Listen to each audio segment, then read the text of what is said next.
Hi guys, welcome back to my YouTube channel. Today I'm going to tell you how much you should be paying yourself from your limited company, how to take the money out tax efficiently, whether it's salary, dividends, interest, repaying expenses. I'm going to give you all the information you need to know to save tax in 2021 and take cash from your limited company.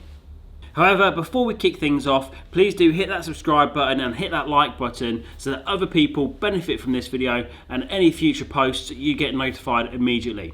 Okay, let's get stuck in. The first thing to remember is that your limited company is a separate legal entity.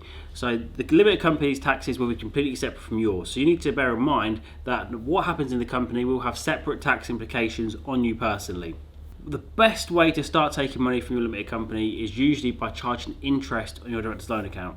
So when you set your company up, all the money that you've lent to that company, your initial seed capital, all the expenses you've paid for personally but haven't been reimbursed for, that goes to your director's loan account, and it's basically a tally of all the money that you owe the company or the company owes you.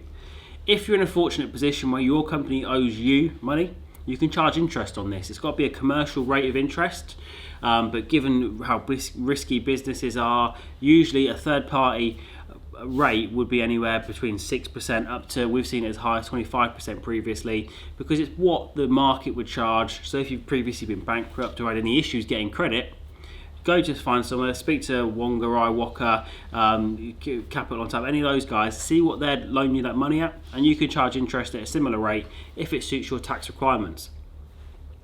So charging interest in your direct loan account, first and best way. The reason for this is that it's an allowable expense for the company, which means all the profit you've got to pay, all the profits you've got and the tax you've got to pay on that is going to come off of that. So if you've got £10,000 worth of profits before you've looked at paying yourself, if you can charge £10,000 of interest, your company now has no tax to pay. However, there are some important things to note: that you will pay tax on this personally, but you do have your personal savings allowance and your savings nil rate band to make use of if this falls within your first level of income. And also there are some compliance requirements such as a CT61 each quarter where interest has been paid. Don't worry if this is all going over your head at the moment, because we are going to run through this in a moment in detail on the whiteboard. So interest is the first way. Then we've got salary. So a salary from your limited company. So yeah, if you're taking a salary, you want to be taking £797 per month as a salary from your limited company. This is going to be tax-free if it falls within your personal allowance, so assuming you've not used that with the interest income previously mentioned. On this amount, there will be £60 of that salary that's subject to Class 1 national insurance in the company, which is 13.8% of that £60 amount. But if you've got more than one person on your payroll, the employment allowance should be available, which gives an exemption for currently up to £4,000 of Class 1 secondary national insurance. So that's the second way you're looking to pay yourself. This is great. So for up to £12,500, use your take salary out for that amount. Anything over and above this, for most people, it's a case of dividends. So you can pay dividends. Anything that falls within your basic rate band, it gets taxed at 7.5%. Anything over and above this is 32.5%. And additionally, if you're an additional rate taxpayer, 38.1%. Although your first £2,000 of dividends are tax-free each and every tax year. What we're going to do now is we're going to head to the whiteboard and run through some different scenarios just to kind of give you an idea of the tax implications of taking out a couple of different amounts from your limited company. See you at the whiteboard. Yeah, we'll see what we can do with that. Okay, so guys, interest. Just run through it a minute ago. Now we've got in a bit more detail for you guys with an example. Interest income, so tax deductible in the company, saving corporation tax at 19%. So as we said before, if you've got £10,000 worth of profit before you charge any interest, we charge that £10,000 interest through your company accounts. Then you've got zero profit in the company, which means zero corporation tax to pay. One thing to bear in mind though is that CT61 return. This is due whenever interest is paid or made available to you as a director, or to anyone else for that matter. Must be filed, and you must withhold 20% income tax. When you do this and pay it over to HMRC, you then reclaim this as part of your self-assessment tax return. So what you do is you use your personal savings allowance, your savings nil rate band, your personal allowance, and what this allows you to do is basically take up to £18,500 of interest completely tax-free from your limited company. Also, commercial rate. So as we mentioned before, it's got to be a commercial rate, which is what a third party who doesn't know you would charge on an arm's length basis, or what you could go to a bank or any of these lenders and borrow the money out. You can of course engineer this to your favour, so if you get a range of quotes, you can go for the cheapest or the average, whichever is going to basically give you the best tax outcome when you're looking to charge that right amount of interest to take as much out of your business as tax efficiently as possible. So we've got an example here. So we've got somebody, especially a property business, they've got a director's loan account of £200,000, charging 10% interest on that. So this means £20,000 per year of interest is being charged on that. So for the company, what does this mean? The profit is £20,000 less. So if they had £100,000 worth of profits, we'll put this through, the company is now only paying corporation tax on 80,000 of those. It uses a savings nil rate band, a personal allowance and savings allowance. These three allowances, all of those are used up, which means on £18,500, no tax is paid at all. No corporation tax, no income tax, no national insurance, no anything, no tax is paid on £18,500 of money taken from your company. Now remember, before we even go into this, this is per person as well. So if you've got another shareholder, your spouse is involved in the business, and you've both put £200,000 in, you can double this up. So that's close to £40,000 from your company with no tax. So on the rest of it, we took 20,000 out here, so you've got £1,500 which is left chargeable because we've used all of our nil rate bands and allowances. This is going to be taxed at just 20%, the basic rate income tax rate, 20%, which means £300 worth of tax is due when it comes to file your self-assessment. Now, if you've got a larger loan or you can charge a larger interest rate, that first 18,000 is already going to be tax-free, but the more you take out will only be taxed at 20% here. So if you remember up here, corporation tax is 19%. If you are looking to take money from your limited company, the best way to do it is interest. Because if we're saving corporation tax at 19%, but we can pull out up to £50,000, 50,000, that's the amount you can take before you become a higher rate taxpayer and start paying tax at 40%. So we can take up to £50,000 and we'll only pay 20% tax, but we're saving 19. So as long as you've got enough profits in your company to absorb that, you'll be paying just 1% tax on anything that you take out over that £18,500. So that's just 1% tax for up to £31,500 worth of extra income that you'll be taking out, 1% tax. So when you actually look at it in total, work out your average tax rate for the total £50,000, as long as you're doing it through your director's loan account, charging interest, is going to be less than 1%, simply because you are saving that corporation tax in the company, which if you weren't charging interest would be payable. So not many people have got a director's loan account of £200,000. It's only really possible where you've taken, you've got a property business and you put a lot of capital in initially and you're not using that to live off.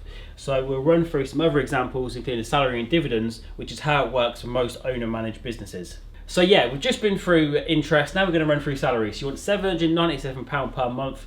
This is the national insurance threshold, so anything more than this, and you personally will start paying national insurance on this at 12%.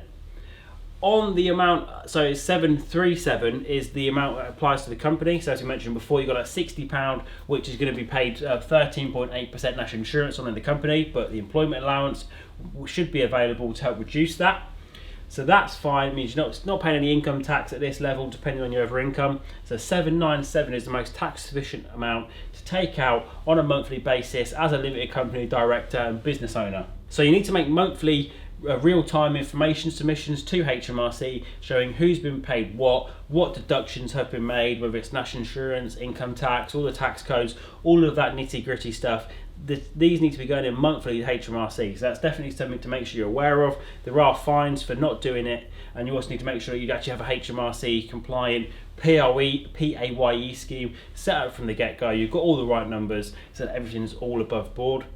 And then you also need to pay your PAYE. So each month you'll have taken a small amount of income tax, national insurance, whether it's primary or secondary. You'll have deducted this and you need to pay it over to HMRC. This is done each and every month.